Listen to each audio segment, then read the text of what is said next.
Nakita natin sa paglilingkod sa Diyos, kailangan ang pag-ibig. Minus pag-ibig, alisin ang pag-ibig na babaliwala ang anuman nating ginagawa. Kahit makagawa tayo ng mga dakilang gawa, walang pag-ibig, hindi po makabuluhan.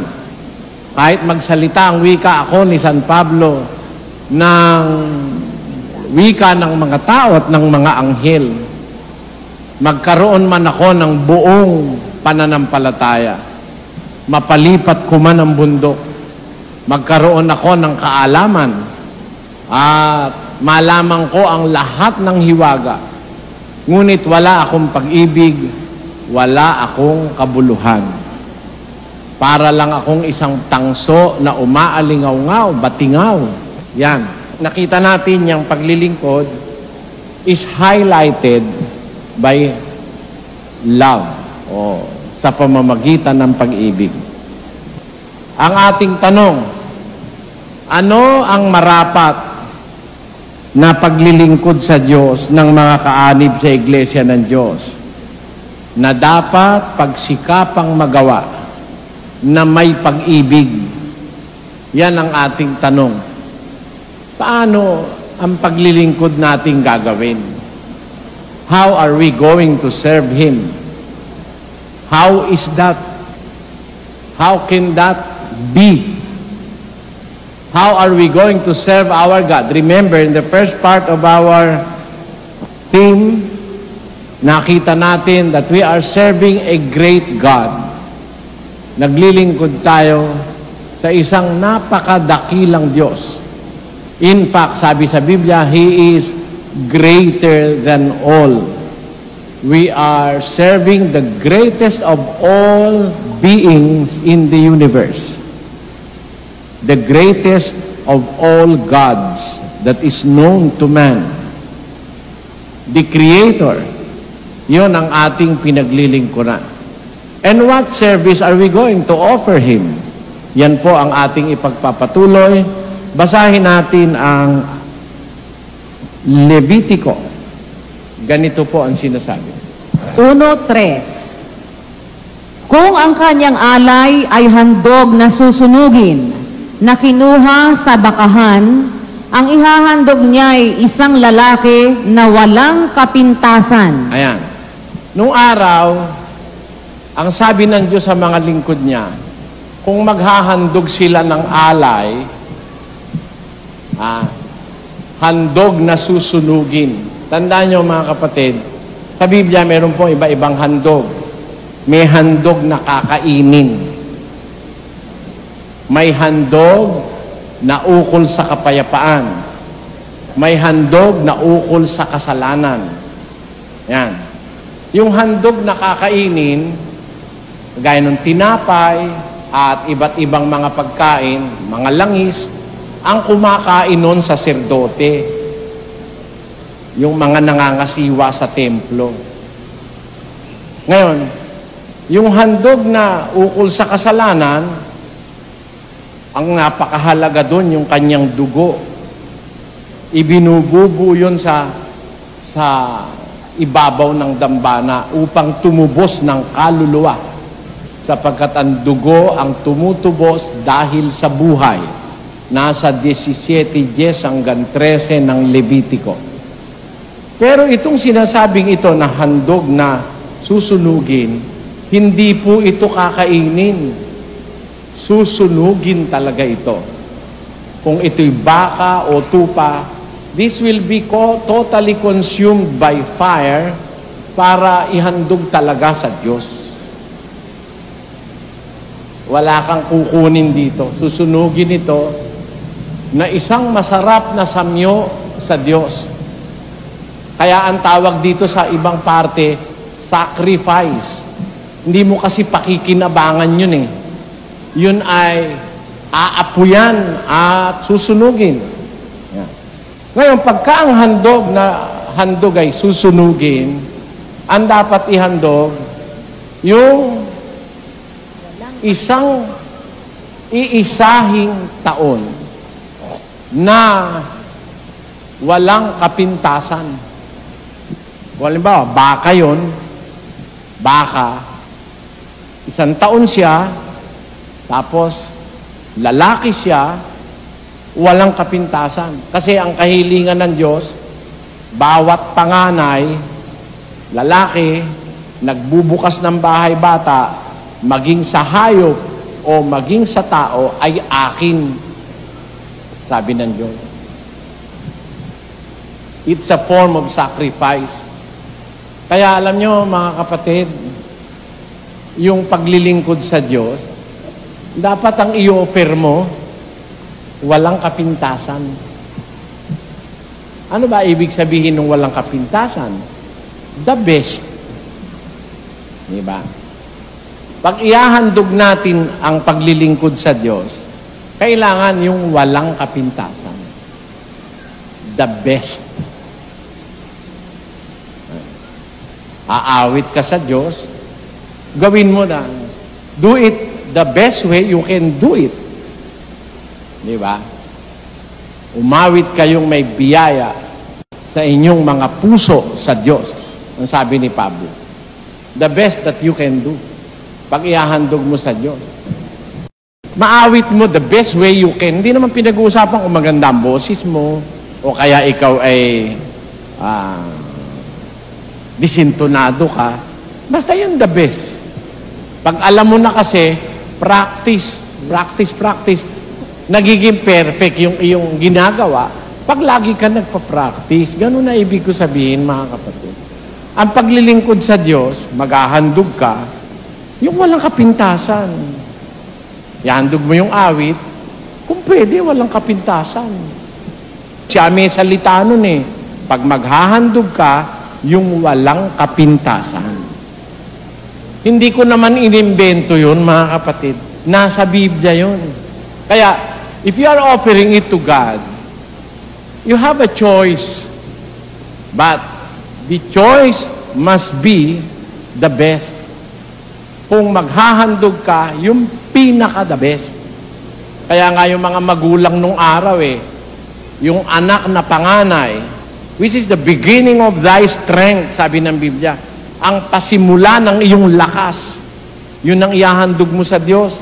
Yung panganay na nagbubukas ng bahay, bata na lalaki, wala ring kapintasan. Bawa, panganay na anak mo, ngiwi, bungi, bulag, may luslos, bawal ihandog sa Diyos yun. Ihahandog mo sa Diyos yung anak mong panganay na walang kapintasan, lalaki. Hindi mo napapakinabangan yon. Dedicated na sa Diyos yun. Gagawin na yung saserdote. Maglilingkod na yung sa templo. Hindi na uuwi sa'yo yun. Yan. Ganun ang batas sa Israel nung araw. Kaya panganay, kasi yun ang the best, presumably sa lahat ng anak mo, yun ang pinanggalingan ng lakas mo. Doon ka malakas na malakas. Panganay yun eh. Maintindihan nyo, mga kapatid? Kaya, ang modo ng paglilingkod sa Diyos, the best. Ganun lagi, mga kapatid. Pag-awit, pagkakatipon, pagpapasalamat, pakikisama, give it your best. Di ba? Sa pagdadala ng pamilya, bigay mo yung best. The best. Not the better, but the best. Sa pakikisama sa asawa, bigay mo yung the best. Lalabhan mo yung karsunsilyo ng asawa mo, bago mo ikulay, lababad mo muna sa Ariel para walang mantsa. Di ba? Give him the best. Nakita mo yung kwelyo, para pag kasi nakita ng asawa mo, the best yung ginagawa mo, gusto ka man palitan, makukonsyensya yun. Bawa, umaalembong sa kanya yung sekretarya niya. Naamoy mo, mabango. Naalala mo, mahal na mahal ako ni Mrs., hindi ko magagawa ito. Tama? Deterrent yun eh. Tama, mga kapatid, o hindi? Lalo na may aral ang asawa mo, may aral. Kahit walang nakakakita, hindi ka lulukuhin nun. Kasi, binigay mo sa kanya yung the best eh. Sa pagpapalaki sa anak. The best din. Diba? Pero above all, ang pinakamahalaga, yung mai-offer natin sa Diyos, ang paglilingkod na the best. Tingnan nyo, bibigyan ko kayang halimbawa. Si Haring Solomon, nagtayo ng templo na kung tawagin nung araw, bahay ng Diyos. Bakit bahay ng Diyos? Kasi yung kaluwalhatian ng Diyos nagpupunta dun sa templo, nagliliwanag yung itaas, meron dong liwanag, nagpapakitang nandun yung kaluwalhatian ng Diyos. Nung magtayo siya ng templo, alam nyo ginawa ni Solomon? Pakinggan nyo. Unang Hari 6:7.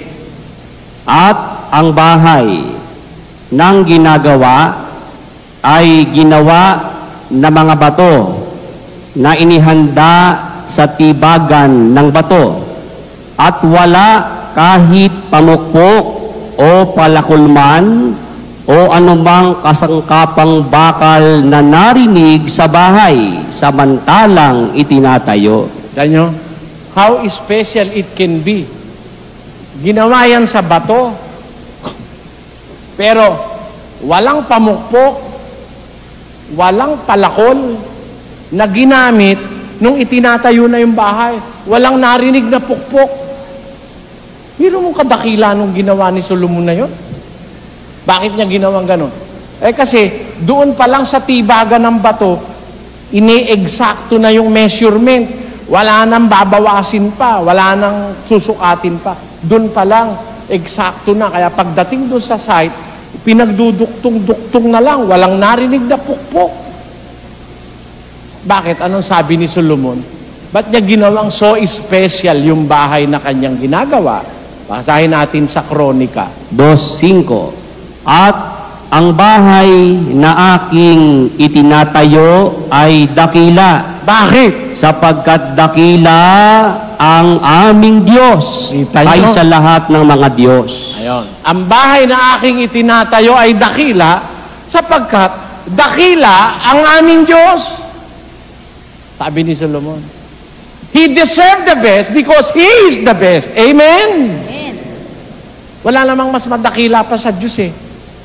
Kaya dakila ang bahay na tinatayo ko sapagkat dakila ang ating Diyos. Alam niyo ba mga kapatid kung gaano sukat nung bahay na itinayo ni Solomon? Pero alam niyo kung bakit special yon? Yung dingding nun, yung palibot nun, labas at loob, nilagyan ng lantay na ginto, mga kapatid. Kinalubkuban ng lantay na ginto yung buong bahay ng Diyos na yon na itinayo ni Solomon. Kumbaga, ginintuan yon. That is golden. It is a golden house dedicated to the Lord of Israel. And sabi niya, pakibasa mo nga yan sa English, Sister Luz. And the house which I build is great, for great is our God above all gods. Yes. See?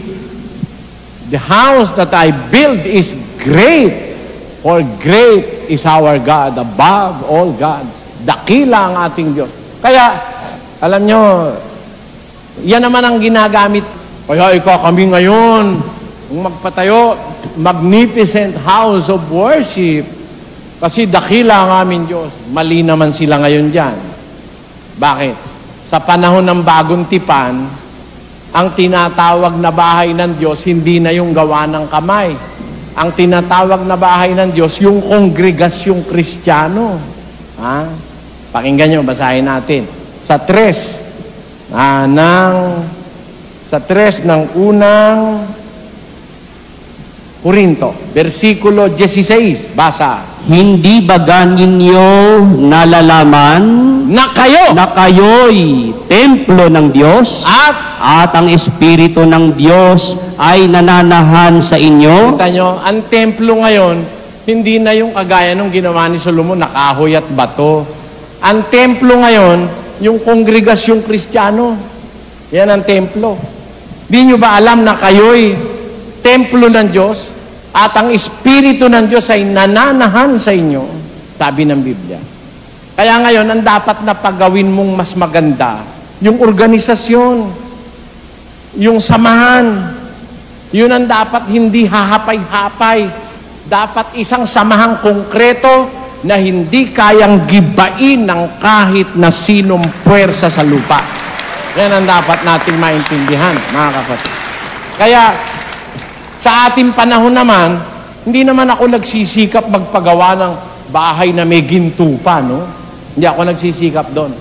Ang sinisikap ko ay lumaki ng lumaki, lumago ng lumago ang mga taong walang bisyo, walang nangangalunya, walang naglalasing, mga taong gumagawang may takot sa Diyos.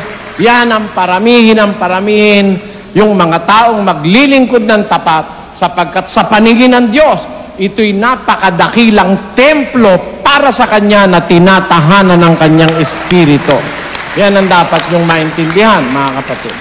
Kaya, ang dapat itayo ngayon yung mga taong nakalugmok sa kasalanan. Hindi yung kahoy at simento, no? Ang katunayang hindi doktrina yan, walang apostol na nagpatayo ng templo. Amen? Oh. Diba? Si Pablo nakarating sa Asia Minor. Nakarating siya sa Smyrna, sa Pergamo, sa Tiatira, sa Sardis, sa Laodicea, sa Athens, sa Greece nakarating si Pablo. Kung doktrina yung pagpapatayo ng templo, sana nagpatayo siya roon. Naintindihan nyo ba? Biro mo, doktrina mo yung utos yung pagpapatayo ng templo. Although, hindi masamang magpatayo, pero hindi dapat na idagan yan sa miyembro. Paniwala ko, ang pangunahin nating pasan, yung pagpapalaganap ng aral para makahikayat ng lalong maraming mga taong pupuno sa templo espiritual ng Diyos. At yan ang samahan ng mga mananampalataya. Magagawa natin yan, mga kapatid, kung i-offer natin sa Diyos ang paglilingkod na the best. Ako, naiisip ko talaga nung ako ay nasa high school, I did my best. I did my best, but I guess my best wasn't good enough. Back where we were before, nothing ever changes. Back to being strangers, wondering if we ought to stay or head on out at the door. Just once. Ayan. Dapat, if you have the time, do your best. Alam nyo, nung nasa high school ako, laging ginagawa ko yun. I have done my best. Sa theme writing, hindi naman sa pagbubuhat ng bangko, I am the best. Sa theme writing. Kaya naging paborito ako nung aming principal sa high school Ginawa akong assistant principal. Ako nasa office. Kasi, I do my best. Sa pakikisama, meron akong teacher, si Mr. Kaisip. Sinulatan si Papang. Akala ko ano yung sulat, pinadala sa akin. Eli, dala mo sa tatay mo to, ha? Yes, sir. Pagdating sa bahay, tuwa si Papang nung mabasa yung sulat. Sabi, yung anak mo, very cooperative. Ngayon lang ako nagkaroon ng ganyang kasipag na estudyante. Yan sabi ng teacher ko. Kaya I have really done my best. Nung magkamalay ako sa katwiran, sabi ko, kung sa mga bagay na panlupa, ginawa ko yung the best that I can do, the more that I have to do my best dahil na nakakilala ako ng katwiran sa paglilingkod naman sa Diyos. Yun naman ang aking, tingnan niyo mga kapatid, paminsan-minsan di naman siguro magiging kasalanan sa Diyos yun. When I read the Bible, when I start reading the Bible, I dedicated the best of my time. Nagbasa po ako ng Biblia 17 anyos. Pag nagbabasa ako, ayokong may istorbo. Mag-uumpisa ako ng alas 7 ng gabi, natatapos akong alas 4 ng madaling araw. Walang tulog. May papel ako saka ballpen. Lahat ng mabasa ko, dapat kong tandaan, sulat akong sulat. Isang makapal na notebook ako, susulat. Di pa uso computer nun Awa ng Diyos, nyo? Awa ng Panginoon Diyos. Ano nangyari? Napamahal sa akin yung Biblia. Halos nakabisado ko yung mga kailangang tandaan talata sa Biblia, di ba? Ito ba pagyayabang o kayo ba ang saksi o mga kapatid o pagyayabang ba ito o ano ba? Na natandaan ko ba ang Biblia o hindi? Because I did my best. I did my best. Mahal na mahal ko yung Biblia ko. Ang katunayan, yung kauna-unahan kong Biblia, 40 taon na ngayon, nandyan sa museum, buo pa. Yung pangalawa, nandyan pa rin. Yung pangatlo, nandyan pa rin. Ang mga Bibliang pinagpuyatan kong saliksikin sa matagal na panahon. Kung hindi siguro talagang dedicated yung ginawa kong pagbabasa, siguro, kagaya lang ako nung ibang mga mangangaral, saka mga leader ng relihiyon na hindi makalabas, hindi makapagbukas ng programang pwedeng tanungin at usisain ng tao ang kanilang nalalaman. Di ba ganon, mga kapatid? Kasi, nagbunga yon yung aking pagmamalasakit na malaman talaga yung sinasabi ng kasulatan. Pero, I believe I should have done more. Humbly I speak before you. I believe I should have done more. Naniniwala ako na may mas magagawa pa ako. Kaya lang, nasa akin na rin yung mga pagkukulang. Kasi pag bata ka pa, minsan di mo nare-realize yung dapat mong ma-realize. Kung minsan kung kailan ka matanda na at medyo mahina ka na, saka mo naiisip, ba't ba hindi ganun ang ginawa ko? Kung maibabalik ko lang ang dating inog ng mundo. Yun kanta ng matatanda yun eh. Kung maibabalik ko lang. Kung pwede mo nga ibalik lang, hindi mo na nga maibabalik eh. Kaya sinasabi ko sa mga bata, ngayon pa lang mag-umpisa na kayo. Magbasa kayo ng Biblia. Gawin nyo yung pinakamagandang magagawa nyo. Umawit kayo na may gusto. Manalangin kayo the best way you can. Dumalo kayo the best way you can do it. Kayo'y magpasalamat the best you can do it. Hindi ang the best, yung mga suot, hindi yun ang dapat the best. Unang-unang dahilan, sapagkat ang ating Diyos ay dakila. Dakila ang ating Diyos. Ibigay natin sa Kanya yung pinakadakila na magagawa natin. Gaya ng ginawa ni Solomon at gaya ng ginawa ng mga unang Kristiyano. Alam nyo, yung mga unang Kristiyano nung araw, kung maglingkod sa Diyos, biro mo, sinusunog na, kinakainan ng leon, umaawit pa. In the first century Christian church, let us be as meek as them. Blessed are the meek, for they shall inherit the earth, according to the Bible. Kung paano silang nagpakumbaba, ganun din tayo. Kung paano silang nagtiyaga, ganun din tayo. Naglalakad sila sa bayan, mga nayon, dinadala ang mabubuting balita ng kaharian ng Diyos, kasama ang 12 at ang ilang babaeng pinagaling sa mga at ang ilang babae na pinagaling sa masasamang espiritu at sa mga sakit. Si Maria na tinatawag na Magdalena, na sa kanya'y 7 demonyo ang nagsilabas. Si Susana, asawa ni Chusa, katiwala ni Herodes, at ang iba pang marami na ipinaglilingkod sa kanila ang kanilang tinatangkilik. Tanyo, talagang devoted sila. Yung mga unang Kristiyano, devoted sila, ang sisipag nila sa kanilang paglilingkod. Yan pagpapakita how devoted they were. Kung gaano sila katapat dun sa kanilang ginagawang paglilingkod. They have offered the best.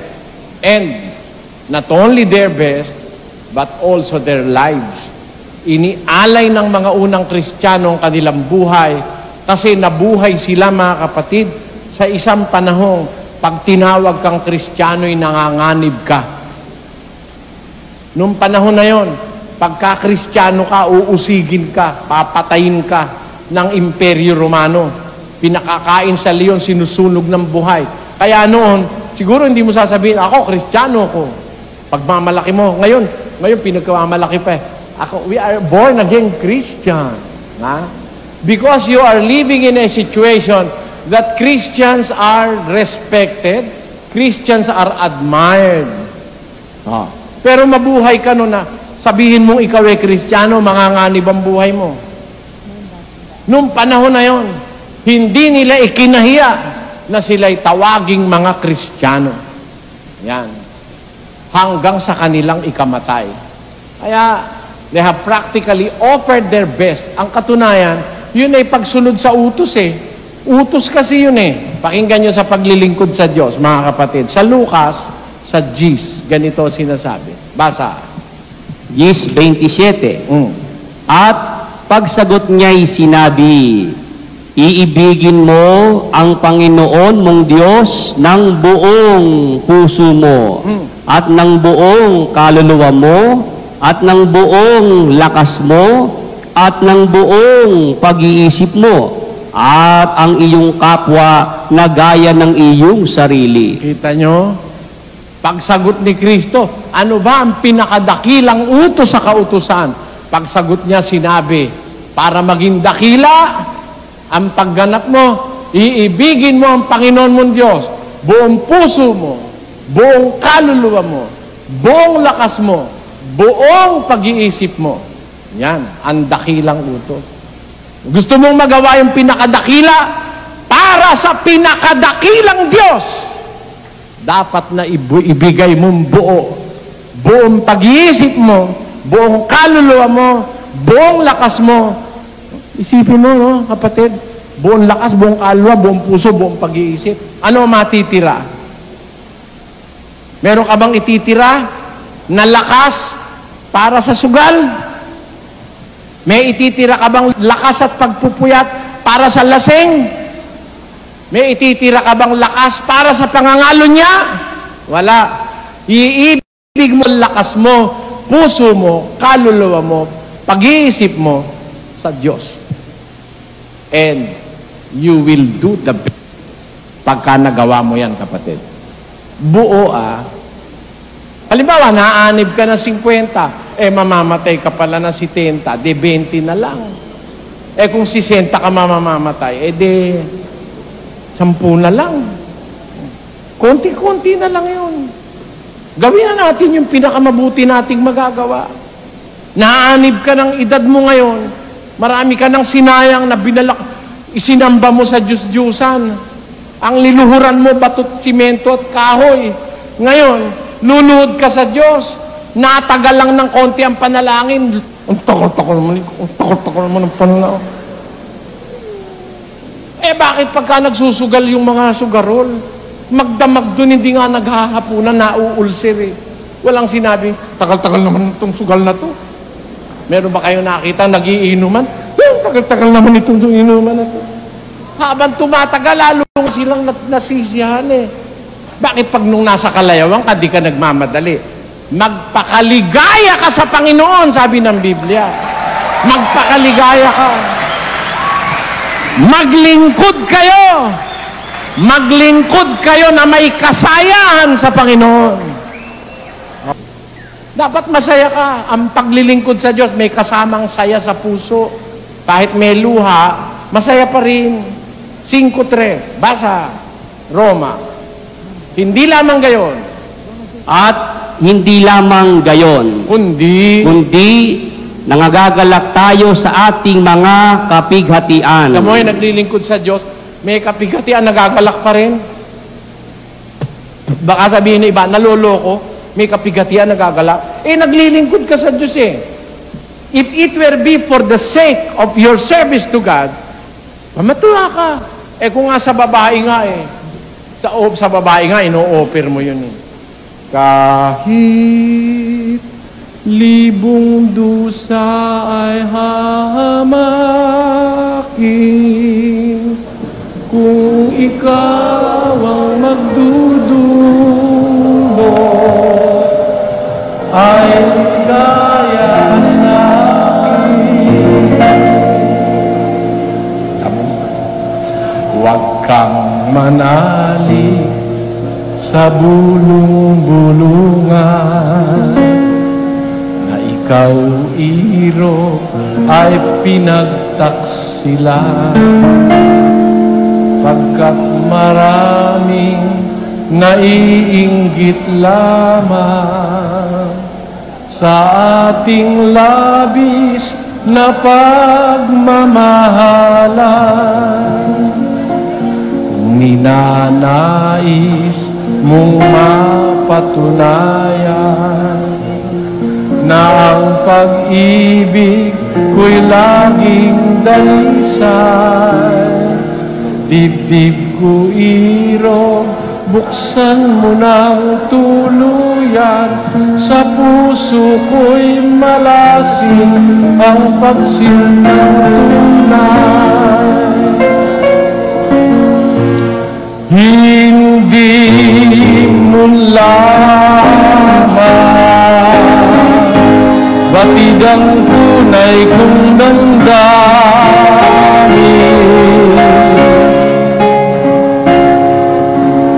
Iro, ikaw lamang ang ibigin.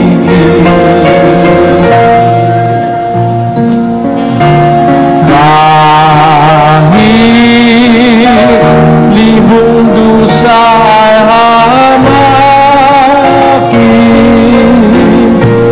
kung ikaw ang magdudulot,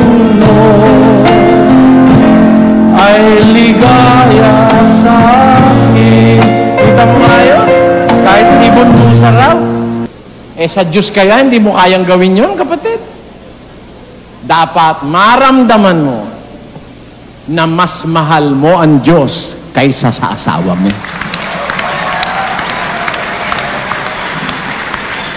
Dapat na maramdaman mo, mahal mo ang Diyos ng buong puso mo, buong kaluluwa mo, buong lakas mo, at buong pag-iisip mo, sapagkat ito ang dakila at pangunang utos. Amen? Kaya, gusto niyong makarating sa langit, mga kapatid? Gawin natin para sa Diyos ang pinakamabuting ating magagawa sa paglilingkod.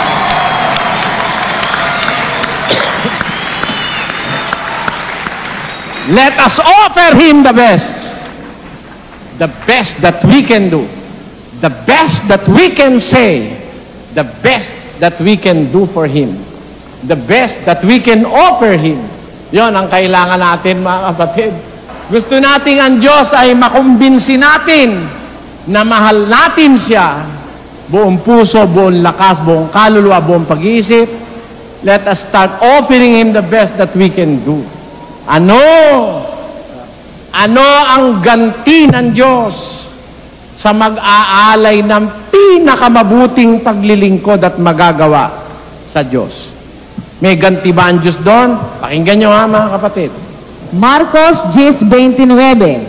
Sinabi ni Jesus, "Katotohanang sinasabi ko sa inyo, walang taong nag-iwan ng bahay o mga kapatid na lalaki o mga kapatid na babae o ina o ama o mga anak o mga lupa dahil sa akin at dahil sa Ebanghelyo na hindi siya tatanggap ng tig-100 ngayon sa panahong ito ng mga bahay at mga kapatid na lalaki at mga kapatid na babae at mga ina at mga anak at mga lupa, kalakip ng mga pag-uusig at sa sanglibutang darating ay nang walang hanggang buhay." Kita nyo?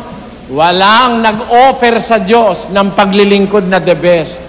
Nag-iwan ng ama, ina, kapatid na lalaki, kapatid na babae, mga kaibigan, lupa, bahay, kayamanan. Dahil sa paglilingkod sa Diyos, sinakripisyo mo lahat yun.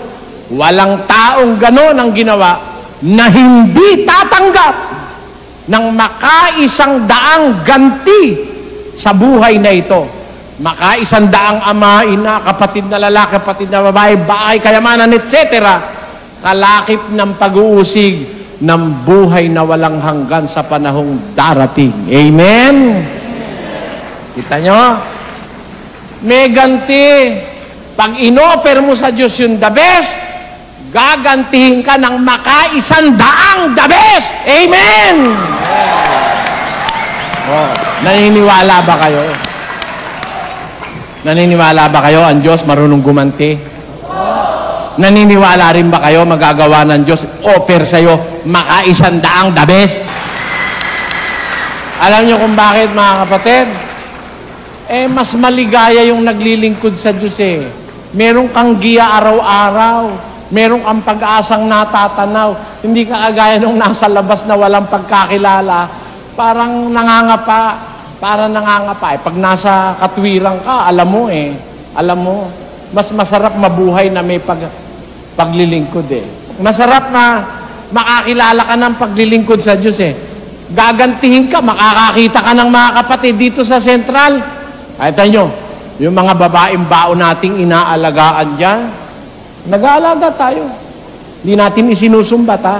Pero pag nasa iglesia ka ng Diyos, makakasumpong ka ng maka-100 ulit na anak, kapatid, kaibigan.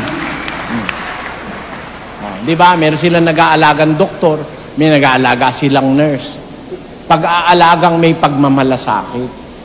Kung sa bahay mo nga, yung anak mo, pandidirihan ka pa eh. Dito, hindi man didiri sa'yo. Tanong mo na kung bakit. Talagang nurse yan ang trabaho niyan eh. Hindi man didiri yan. Sa loob ng iglesia, makakasumpong ka ng maka-100 ama, ina, kapatid na lalaki, kapatid na babae. Kaya, napakaganda nung samahang Kristiyano. Biro nyo, napakaganda naman nun. Biro mo, nawalan ka ng isang bahay, ang igaganti, 100 bahay.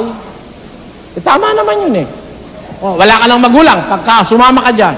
Wala, maraming magulang dito. Sasabihin mo walang magulang.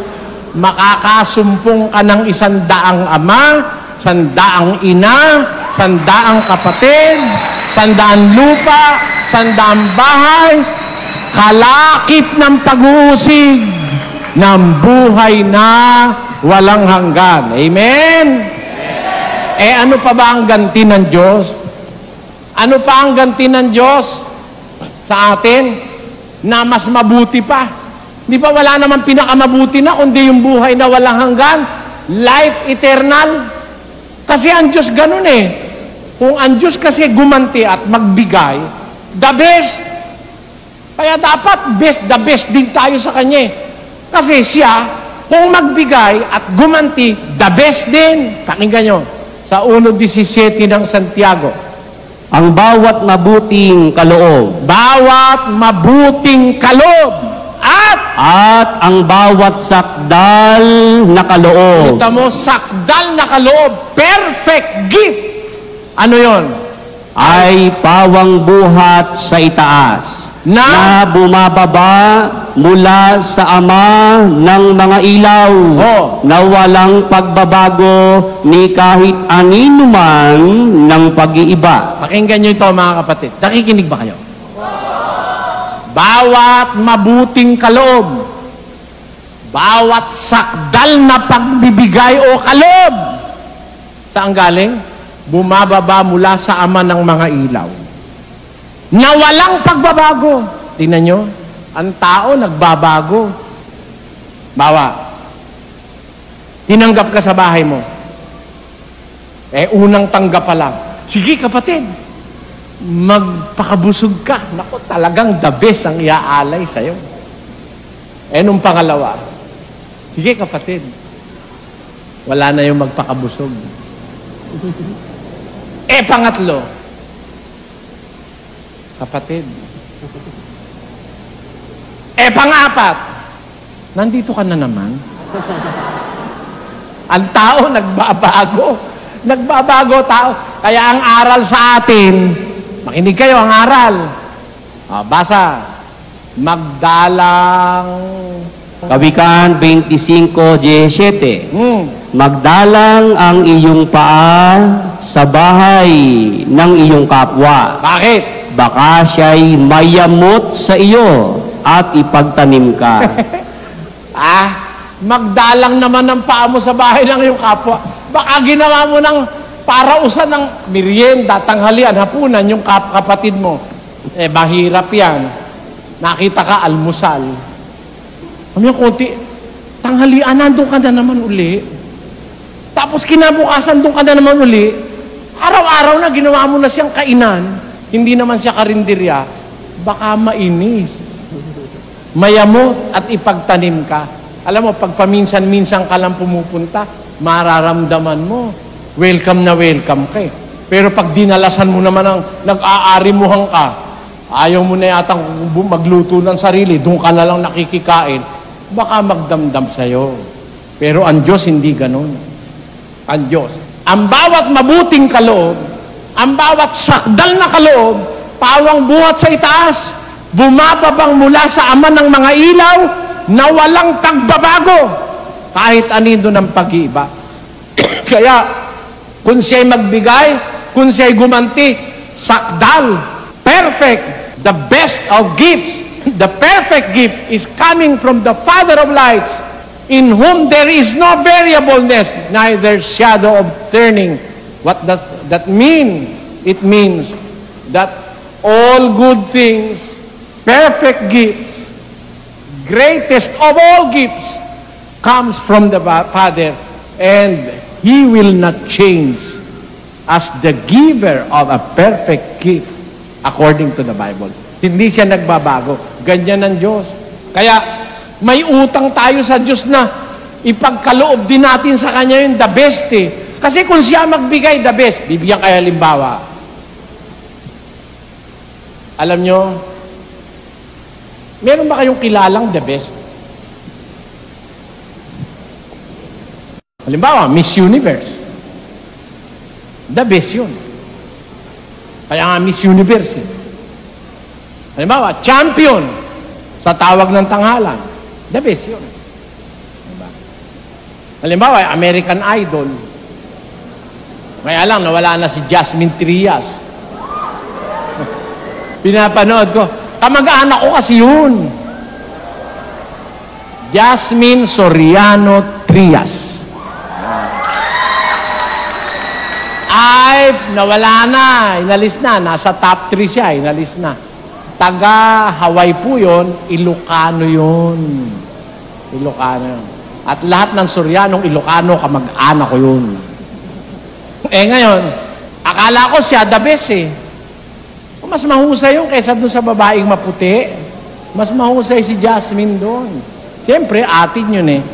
I love my own, my native land, Philippines, my Philippines. To thee I give my heart and hand, Philippines, my Philippines. La la la la. Yan. Ngayon, meron pa ba kayong kilalang the best? Ako may kilala. The best. At yun ay walang iba, kundi ang ating Panginoong Hesukristo.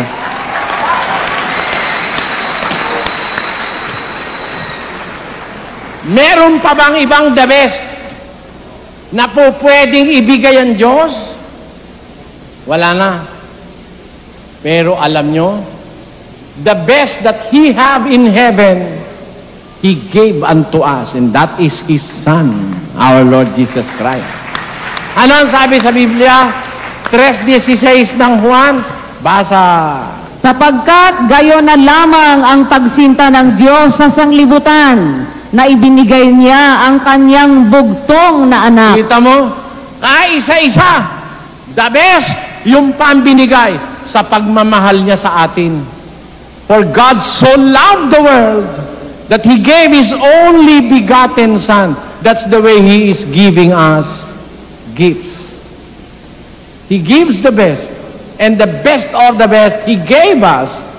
For He loved the world so much, He gave His only begotten Son, that whosoever believeth in Him shall not perish, but have everlasting life. Kaya makikita nyo, nagbigay ang Diyos ng halimbawa ng pagbibigay ng the best. Ang pinaka-the best na person sa langit, yun ang ibinigay ng Ama sa atin, yun ang kanyang bugtong na anak. Yan. Pero tayo, hindi hinihingi sa atin ng Diyos ang ating mga anak. Hindi rin niya hinihingi ang ating buhay. Hinihingi niya lang ang isang masayang paglilingkod kung saan gagawin natin ang pinakamabuting magagawa natin para sa Kanya. Sana maganap natin ito, mga kapatid.